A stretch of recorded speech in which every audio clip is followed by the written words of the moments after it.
Like and subscribe and click the bell icon to get new video updates. Russia may force Ukraine retreat in east. Ukrainian forces may have to retreat from their last pocket in the Luhansk region to avoid being captured as Russian troops press an advance in the east. A withdrawal could bring Russian President Vladimir Putin closer to his goal of capturing eastern Ukraine's Luhansk and Donetsk regions in full.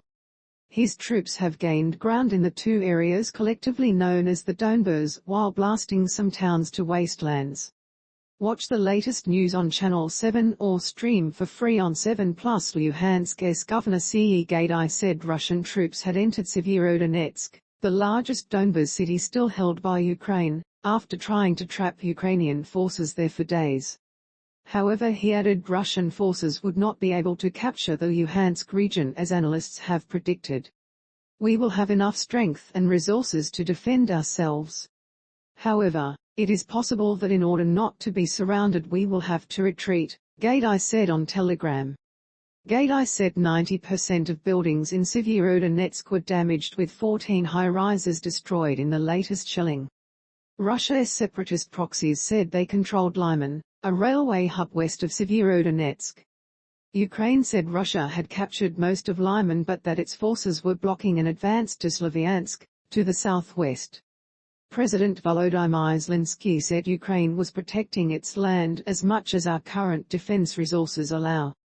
Ukraine's military said it had repelled 8 attacks in Donetsk and Luhansk on Friday, destroying tanks and armored vehicles. If the occupiers think that Lyman and Severodonetsk will be theirs, they are wrong. Donbas will be Ukrainian, Zelensky said in an address. The General Staff of Ukraine's armed forces said on Saturday Ukrainian forces had repelled 8 assaults in the Donetsk and Luhansk regions in the previous 24 hours. Russia's attacks included artillery assaults in the Severodonetsk area with no success, it said.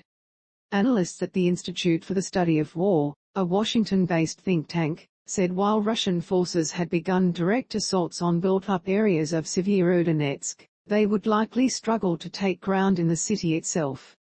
Russian forces have performed poorly in operations in built-up urban terrain throughout the war, they said.